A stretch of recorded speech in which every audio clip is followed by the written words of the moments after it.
French fries இதே மாதிரி பண்ணி பார்த்தீங்கன்னா கண்டிப்பாக எல்லாருமே ரொம்ப பர்ஃபெக்டாக ஃப்ரெஞ்ச் ஃப்ரைஸ் வீட்டில் ரொம்ப ஈஸியாக பண்ண முடியும்.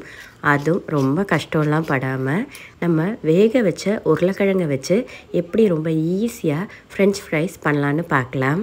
இந்த வீடியோவை ஃபாலோ பண்ணிவிட்டு அப்படியே பண்ணிங்கன்னா உங்களுக்கு நல்ல பர்ஃபெக்டான நல்ல கிறிஸ்பியான ஃப்ரெஞ்ச் ஃப்ரைஸ் ரொம்ப ஈஸியாக பண்ணிடலாம்.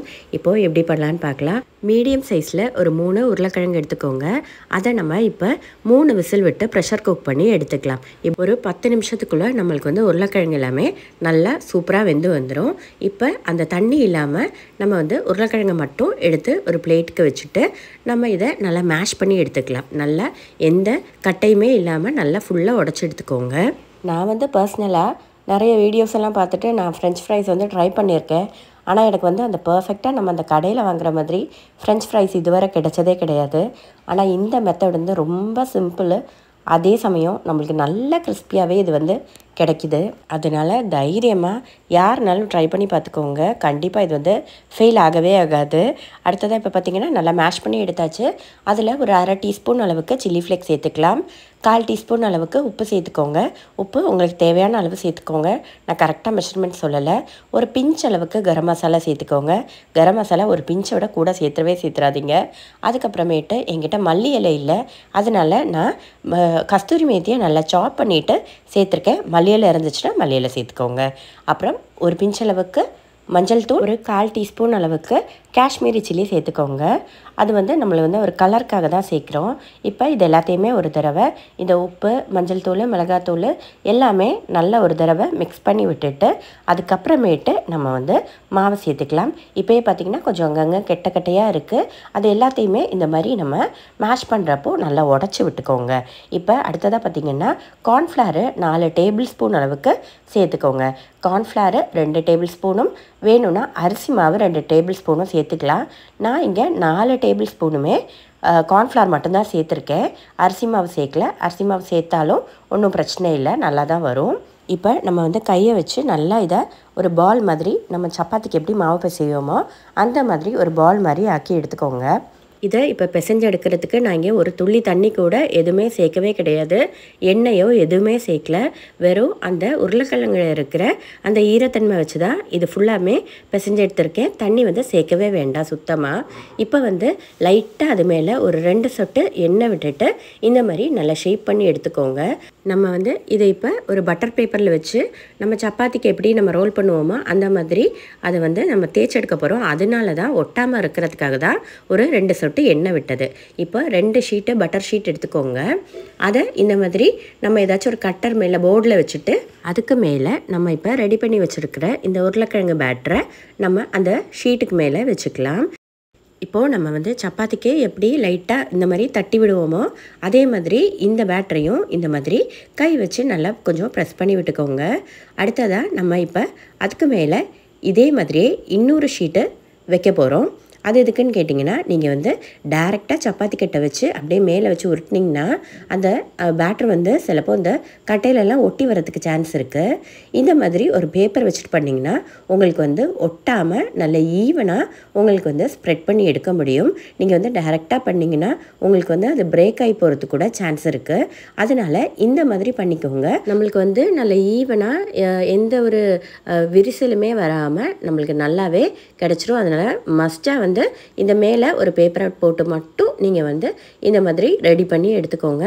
இப்போ அந்த மேலே வச்சுருந்த பட்டர் பேப்பரை நம்ம எடுத்துட்டு இந்த சைடில் எல்லாம் பார்த்திங்கன்னா எல்லா சைடுமே ஈவனாக இல்லாமல் இருக்குது. அதை ஷேப் பண்ணுறதுக்காக நம்ம அந்த 4 சைட்லேயுமே எக்ஸ்ட்ராஸ் எல்லாம் இருக்கிறது எல்லாமே நீங்கள் இந்த மாதிரி கட் பண்ணி எடுத்துக்கோங்க. நிறைய வேஸ்ட் ஆயிடாமல் பார்த்து கட் பண்ணி எடுத்துக்கோங்க.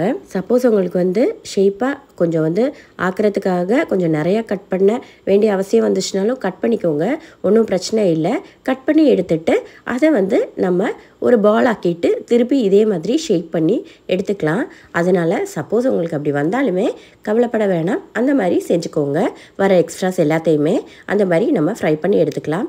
இல்லாட்டி வர எக்ஸ்ட்ராஸை நம்ம வந்து பால் ஷேப்பில் கூட நம்ம அதை உருட்டி அதையும் நம்ம ஃப்ரை பண்ணி எடுத்துக்கலாம். இப்போது இந்த மாதிரி லைட்டாக கொஞ்சம் கத்தியில் எண்ணெய் தடவிக்கோங்க.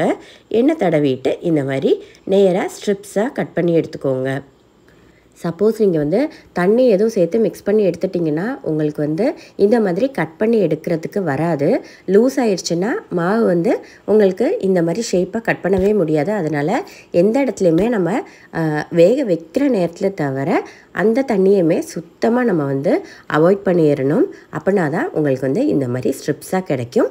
அதை வந்து ஞாபகம் வச்சுக்கோங்க. ஃபர்ஸ்ட்டு வந்து நம்ம வந்து பிசைய ஆரம்பிக்கிறப்போ நம்மளுக்கு வந்து கையில் அப்படியே ஒட்டிட்டுலாம் வரும். ஆனால் உங்களுக்கு வந்து பிசைஞ்சு வரப்போ உங்களுக்கு கரெக்டாக அந்த மாவு வந்து அந்த கன்சிஸ்டன்சிக்கு வந்துடும்.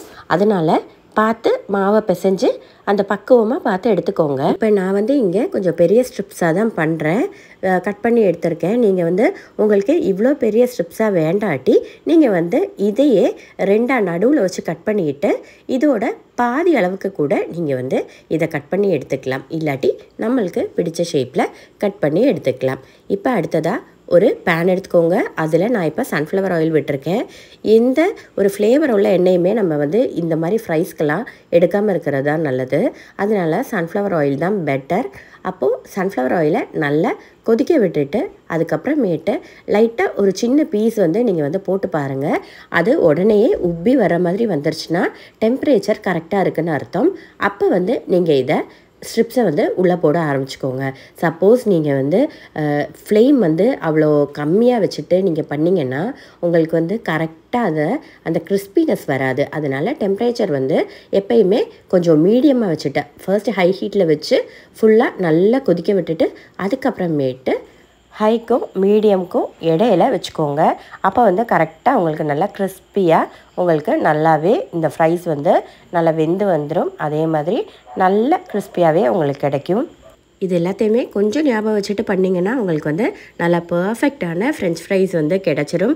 அது ரொம்ப ரொம்ப ஈஸியாக இது பண்ணுறதுக்கு எனக்கு கிட்டத்தட்ட ஒரு 30 மினிட்ஸ்க்குள்ளேயே நான் இதை பண்ணி முடிச்சிட்டேன். டேஸ்ட்டுமே சூப்பராக இருந்துச்சு. நீங்கள் வந்து எனக்கு கொஞ்சம் உப்பு லைட்டாக கொஞ்சம் கூட ஆயிடுச்சோன்னு ஒரு டவுட் இருந்துச்சு. ஆனால் பரவாயில்ல.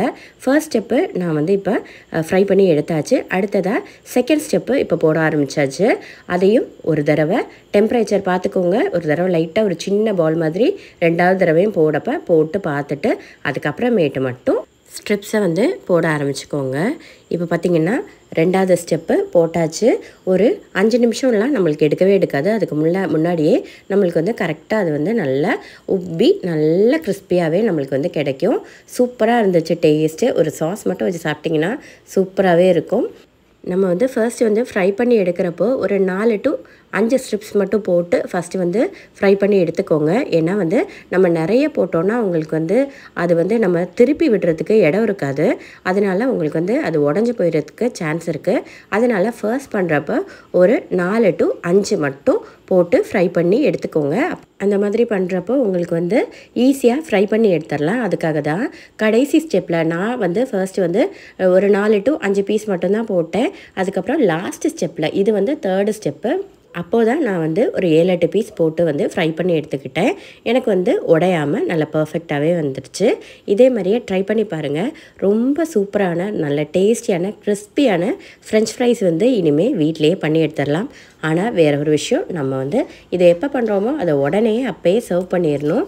நீங்கள் வந்து அதை வச்சுருந்தீங்கன்னா உங்களுக்கு வந்து அது ஒரு மாதிரி ஆறி போன மாதிரி ஆயிரும். நல்லா பார்த்திங்கன்னா இப்போயே உங்களுக்கு தெரியும் எந்த அளவுக்கு கிறிஸ்பியாக இருக்குங்கிறது. ட்ரை பண்ணி பாருங்கள். 0 ஃபெயில்ட் ரெசிபி இது. எல்லாருக்குமே கண்டிப்பாக இதே மாதிரி பண்ணி எடுத்திங்கன்னா உங்களுக்கு கரெக்டாக சூப்பராகவே வந்துடும். டீ காஃபிக்கெல்லாம் நம்ம வந்து ஈவினிங் ஸ்நாக்காக இதை பண்ணிக்கலாம். ரொம்ப ஈஸி தான். அவ்வளோவா எண்ணெய்லாம் இதில் அவ்வளோவா குடிக்கலை.